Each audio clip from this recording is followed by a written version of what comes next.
जी, अस्सलाम वालेकुम स्टूडेंट्स। छोटा सा टॉपिक, सिंपल सा टॉपिक हमारे पास, इफेक्ट ऑफ स्मोकिंग, जो कि पीएमडीसी के 2020, ये साल कौन सा चल रहा है? 2025 चल रहा है ना?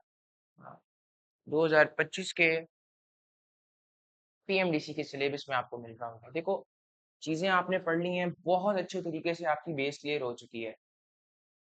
तो अब ना, स्मोकिंग आपको पता है, सिगरेट्स होते हैं, ठीक है। सिगरेट्स के अंदर ना बेसिकली होता क्या है, ये बहुत इंपॉर्टेंट चीज है। इसको बोलते हैं टोबैको स्मोक। जब वो टोबैको बर्न होता है तो वहां से धुआं निकलता है। सबसे पहली चीज तो आपको ये पता होनी चाहिए कि टोबैको क्या होता है भाई। What is this?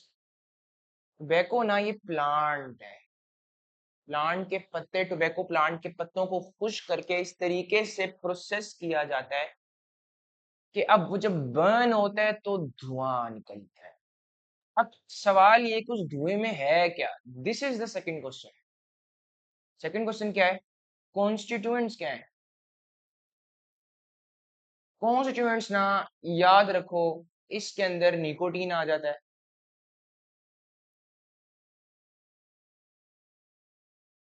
ठीक है। इसके अंदर हार्मफुल केमिकल्स होते हैं। Harmful chemicals in a sense कि ये मुख्तलिफ प्रोटीन्स को तोड़ सकते हैं। मुख्तलिफ प्रोटीन्स को तोड़ सकते हैं। अभी मैं क्यों बोल रहा हूँ मैं बताऊंगा। बेंजीन, फॉर्मल्डिहाइड, इस तरह के केमिकल्स होते हैं जो नुकसानदेह हैं आपके अंदर के किसी सेल या टिश्यू के साथ अगर वो टकराया। बात समझ आई? तो हार्मफुल केमिकल्स ऐसे हैं, ठीक है। अब ना, आपको ये चीज पता लग गई, निकोटीन एक एडिक्टिव केमिकल है। ये आपका फोकस बढ़ा देता है टेम्परेरीली। अब वो एक एडिक्शन लग जाती है, फिर उसके बगैर फिर रहा नहीं जाता। फिर आप समझते हो कि कोई भी काम करना है, you have to take nicotine. आपको फिर ये आदत लग जाती है। कुछ लोग होते हैं जो पेपर से पहले एक bubble gum, nicotine bubble gum खाते हैं, उनकी आदत लग जाती है, ठीक है ना। आपने इन एडिक्टिव जो स्टिमुलेंट से इनसे बचना है। आपके लिए नेचुरल एडिक्शन होनी चाहिए। आपके लिए नेचुरल चीजें जो होनी चाहिए, नेचुरल फोर्सेस होनी चाहिए किसी भी काम की मोटिवेशन के लिए, सही है। तो इन चीजों से हमने बचना है। इसके हार्मफुल इफेक्ट्स हैं क्या, वो मैं बता दूंगा। और एक इंसानी साइकोलॉजी है, जो चीज हार्मफुल है वो करने का ज्यादा दिल करता है। जिस चीज से रोका जा रहा है वो करने का फिर ज्यादा दिल करता है, एक्सप्लोर करने का ज्यादा दिल करता है। फिर उसकी एडिक्शन लग जाती है। फिर वो चाहते हुए भी छोड़ना मुश्किल हो जाता है, नामुमकिन नहीं, बहुत मुश्किल हो जाता है। अच्छा, अब आप बोलेंगे मैं कैसे कॉन्फिडेंस से कह रहा हूँ, मेरा तजुर्बा कोई नहीं है, मैं आपको सिर्फ बता रहा हूँ, ठीक है। कि एडिक्शन ऐसी ऐसी होती है, एडिक्शन डिफरेंट फॉर्म्स में एग्जिस्ट करती है। ये स्मोकिंग की एडिक्शन है, ओके। सबसे पहली चीज कि इसमें लिखा है कि जो आप ये ना इरिटेंट है, मतलब ये क्या करेगा, इरिटेशन कोज करेगा। इरिटेशन कहाँ पे कोज करेगा, सवाल तो ये है। अच्छा, इरिटेशन कोज करेगा ट्रैकिया में। ट्रैकिया क्या था भाई? विंड पाइप यार, क्या हो गया? सारा पढ़ाया आपको, इतनी जान लगाई थी इसमें। उसके बाद लैरिंग्स, इनफेक्ट आपकी इसोफिगस। सिंपल सी बात कंक्लूजन में लिखो, जहां जहां से ये स्मोक गुजरेगा। सवाल आएगा क्यूरियस माइंड्स में, सर एसोफेगस क्यों? Why oesophagus? ये ट्रैकिया था ना आगे, ठीक है, पीछे क्या था? एसोफेगस। इसोफिगस तो खाना जाता है उसके अंदर। तो जब आप खाना निगल रहे हो तो वो स्मोक के रेजिड्यू के साथ ब्लेंड हो सकता है। स्मोक उस खाने में एब्जॉर्ब हो सकता है, ठीक है। और कुछ स्मोक वैसे भी जा सकता है यहाँ पे। तो इस अच्छा, अब इतनी समझ आ गई ना, बस अभी इतना बस समझ आ गया। अब मैंने बताना है इरिटेंट कैसे है। इरिटेशन आपको कैसे होगी? इरिटेशन इसमें आपको ऐसे होगी कि देखो, ये आपका ट्रैकिया है फॉर एग्जाम्पल। अब आप बाकी हर जगह एग्जाम्पल ले सकते हो। तो मैंने आपको बताया हुआ है ये एक मेम्ब्रेन से बना होता है, जो अंदर अंदर की तरफ होती है, ऐसी है। मेम्ब्रेन किसकी बनी होती है? सेल्स की। तो ये लो सेल्स भी बना दिए मैंने, फॉर एग्जांपल ये सेल्स बना दी। सेल के बाहर सेल मेम्ब्रेन है, सेल मेम्ब्रेन के ऊपर सिलिया भी है। सिलिया भी लेंगे। सिलिया का काम आपको पता है, अगर नहीं पता तो अब आप मेरे से दो तीन विर्चुअल थप्पड़ खा सकते हो। अच्छा, सिलिया, ठीक है। अब जो स्मोक है ना, जिसके अंदर केमिकल है, मैंने बोला स्मोक के कॉन्स्टिट्यूएंट से याद रखने हैं, वो इस सिलिया को डैमेज कर देंगे। मतलब एक चीज पैरालाइज द सिलिया। तो मुझे बताओ, क्या इरिटेशन नहीं होगी तुम्हें? अच्छा चलो, और तुम्हें बताता हूँ तुम्हें इरिटेशन कैसे होगी। तुम्हारे टिश्यू को ये डैमेज करेगा। तुम्हारे सेल मेम्ब्रेन में प्रोटीन्स होती हैं 60 to 80%। पढ़ के आए हो कि नहीं? अगर ये भी नहीं पता, पता होगा यार। तो आपको ये प्रोटीन डैमेज कर रहा है, आपके टिश्यू को तोड़ रहा है, तो first line of defence, second line of defence भूल गए? ओके ओके सर जी। जब यहाँ पे मैक्रोफेजीज आएंगे, न्यूट्रोफिल्स आएंगे, जब वो यहाँ पे उस उस डैमेज सेल को देखेंगे कि कौन कर रहा है, उसके खिलाफ मारेंगे उसको, बाहर की चीज को, बाहर के फॉरेन पार्टिकल को, तो इन्फ्लेमेशन होगी। जिस जगह पे इन्फ्लेमेशन हो रही है, तो क्या तुम्हें इरिटेशन नहीं होगी? इरिटेशन, उलझन, उलझन क्यों? तुम्हारी एक दीवार अंदर रेस्पिरेटरी पार्ट में, उसमें इन्फेक्शन हो गई है भाई, तुम्हें उलझन नहीं होगी? तुम्हारा म्यूकस ज्यादा बनने लग जाएगा। इरिटेशन में एक और चीज ऐड कर दो, जो है ना, आपको ये लाइन ऑफ डिफेंस एक्टिव हो जाएंगी, एलओडी। साथ ज्यादा म्यूकस हो जाएगा। क्यों? म्यूकस का काम क्या था? फॉरेन पार्टिकल्स को पकड़ना, कैद करना। तो एज अ कंपनसेटरी मैकेनिज्म और ज्यादा म्यूकस बनने लग जाएगा, ताकि और ज्यादा फॉरेन पार्टिकल्स को कैद किया जा सके। क्योंकि अब ज्यादा प्रोटेक्शन करोगे ना, आगे से दुश्मन ज्यादा हो गया तो तुम ज्यादा प्रोटेक्शन करोगे। म्यूकस प्रोटेक्शन के लिए था तो ज्यादा कर दोगे। जब म्यूकस ज्यादा हो गया, लेकिन एक मसला हो गया है, सिलिया बेचारा पैरालाइज हुआ हुआ है। इस म्यूकस को हिलाता कौन था? सिलिया। इसको ऊपर की तरफ फेंकता था, फेरिंग्स की तरफ। फिर फेरिंग्स की तरफ जाके दो रास्ते होते थे, या फिर मुंह से निकाल दो, थूक दो, या फिर इसोफेगस के थ्रू एचसीएल वहां पे टुकड़े टुकड़े कर देगा। म्यूकस बन गया ज्यादा, सिलिया बेचारा पैरालाइज बैठा है। लो भाई, हो गया बेड़ा गर्क। अब ना, उसके पैसेज वेज में म्यूकस भर गया है।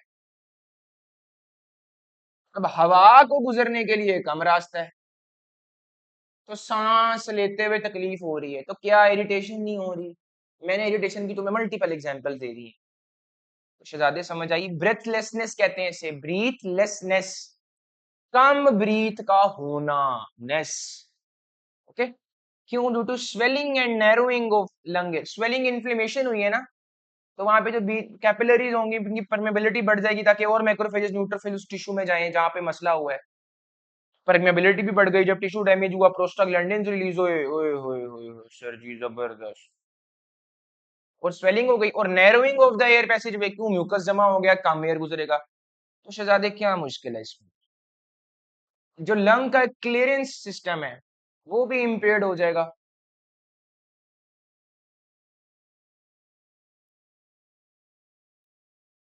इम्पेयर्ड क्लियरेंस सिस्टम, ये सारा ऊपर मैंने क्लियरेंस सिस्टम ही समझाया है। ये मैं चीज आपने रीड करनी थी, मैं तो आपको इसका वैसे बस समझे शुगल में लेक्चर बना के दे रहा हूँ। ठीक है। तो अब जब वहां पे ना म्यूकस कहीं उधर उधर जा रहा है, तो वहां पे फौरन चीजें एक्यूमुलेट हो जाएंगी, फौरन जरासीम वहां पे एक्यूमुलेट हो जाएंगे, जो मजीद इन्फेक्शन करेंगे। और अब यहाँ से नमूनिया भी हो सकता है। जब इस तरह की चीजें हो जाए ना इकट्ठी, तो वहां पे बैक्टीरिया भी आ सकते हैं। स्ट्रेप्टोकोकस निमोनिया एक बैक्टीरिया है, वो नमूनिया को नमूनिया बना देगा भाई, नमूनिया कर देगा। सुना है ना, नमूनिया हो गया बच्चे को। हाँ जी, यही होता है वो। समझ आई ना? कोई मुश्किल? तुम्हें खांसियां होंगी, खांसी क्यों करोगे? ताकि वो जो म्यूकस इकट्ठा हो गया, तुम उसको फेरेंस की तरफ लेके जाओ, उससे फिर थूक सको या निगल लो। वो तुम्हारे पास दो ऑप्शंस हैं। तुम खांसी करोगे, तुम्हारी बॉडी खांसी करेगी, ये रिफ्लेक्सेस होते हैं, इसकी लॉजिक होती है प्रॉपर, अभी मैं नहीं बताऊंगा। हाँ जी, आपको पता है मैं क्यों नहीं बताऊंगा, लेकिन मैंने आपको इतना बता दिया लॉजिक है। तो जब आप जब भी पढ़ोगे, इंशाल्लाह लॉजिक के साथ पढ़ोगे, आपको पता होगा, आपके माइंडसेट आपके साथ होगा। ठीक है। Increase risk of lung infection, lung infection ज्यादा इंक्रीज रिस्क हो जाएगा। सीधी सी बात है भाई, तू स्मोक कर रहा है, स्मोकर इन्फेक्शन का ज्यादा और बढ़ाना है मसला। तू एक किसी ऐसी जगह पे जा रहा है जहाँ पे इन्वायरमेंट बहुत गंदा है, ऊपर से आप स्मोकिंग कर रहे हो। हाँ जी, तो ज्यादा ही मसला होगा ना। व्हीजिंग व्हीजिंग विसल साउंड आएगी जब भी आप सांस लोगे ना, वो हवा जब म्यूकस से टकरा के गुजरेगी तो विसल सा साउंड प्रोड्यूस होगा। जब भी नैरो पैसेज वे से हवा जल्दी से गुजरती है ना, तो उसमें विसल साउंड प्रोड्यूस होता है। अभी आपने फ्लूइड डायनामिक्स पढ़ना भी है ये आगे। Permanent damage to the air sacs of lungs, air sacs उनका परमानेंट डैमेज, एल्वियोलाई तक भी तो हवा आ जानी है ना भाई। तो जब वो स्मोक आएगा तो वहां पे न्यूट्रोफिल रिलीज होगा, पता है ना, जब वो सेल को डैमेज करेगा। न्यूट्रोफिल ना एक और चीज रिलीज करता है, अब ये भी सुन लो। न्यूट्रोफिल एक और चीज रिलीज करता है जिसको बोलते हैं इलास्टेज। इलास्टेज क्या करता है, ये इलास्टिन प्रोटीन का बेड़ा गर्क करता है, उसको डाइजेस्ट करता है, उसको तोड़ता है यार, सिंपल इलास्टेज उसके नाम से वाजे है। सर जी ठीक है, होगा तोड़ता होगा, तो आप हमें क्यों बता रहे हैं, यहाँ पे इसका काम क्या है। शहजादे मैं आपको पिछले लेक्चर में बताना भूल गया था, ये जो एल्व्यूलर डक्ट है, जो एल्व्यूला इस तरह लगे होंगे, इनके बाहर ना इलास्टिन होंगे, इलास्टिन प्रोटीन्स होंगी, क्यों होंगी, और कोलेजन भी होंगी, ताकि ये एक्सपैंड कर सके जब हवा आए। और कोलेजन होगा तो वो सख्त होगा, तो वो एक्सपैंड करके वापस अपनी असल पोजीशन में भी आएगा और इलास्टिन की मदद करेगा। तो उसको एक्सपेंशन के लिए और दोबारा अपनी असल हालत में आने के लिए इलास्टिन और कोलेजन का रोल होता है। वो इलास्टिन प्रोटीन तोड़ रहा है, तो बेचारे ने क्या ही एक्सपैंड होना है, ये एल्वुलाई आपके ऐसे हो जाएंगे बस। लो भाई नहीं फूलते हुए अब, तो अब क्या, जब हवा इतनी ज्यादा नहीं वो अकोमोडेट कर रहा, तुम्हारी ब्लड वेसल के अंदर क्या ऑक्सीजन जानी है, तो इससे ब्रीथलेसनेस हो गई। ये जो चीज है ना, इसको डिस्ट्रक्शन ऑफ दैट एल्विलाई, इसको कहते हैं एम्फाइसीमा। एम्फाइसीमा को मैं ना आपको याद रखवाता हूँ, ये डिस्ट्रक्शन तबाह बर्बादी है किसकी, ई से याद रख लो, इलास्टिन प्रोटीन की। तो जब इलास्टिन प्रोटीन तबाह बर्बाद हो रही है तो उसका फंक्शन क्या वो होता रहेगा, ओ भाई नहीं होगा यार, क्या हो गया, नहीं होगा। अच्छा शहजादे आपको इतनी समझ लग गई। 87% ऑफ द लंग कैंसर जो है ना, 87% ऑफ द लंग कैंसर्स किसकी वजह से होते हैं, कि माशाल्लाह से आपकी स्मोकिंग कोज होती है उसमें। माशाल्लाह कह रहा हूँ, अस्तगफिरुल्लाह कहना चाहिए। समझ आई है, या आपके माउथ का कैंसर कर सकते हैं, जहां से स्मोक गुजरना है, ठीक है ना, जहां से स्मोक गुजरना है। इस तरह ही होता है सिगरेट, मुझे नहीं पता जहां से पीता है वो, ये वाला छोटा पार्ट उसके मुंह के करीब होता है या बड़ा पार्ट।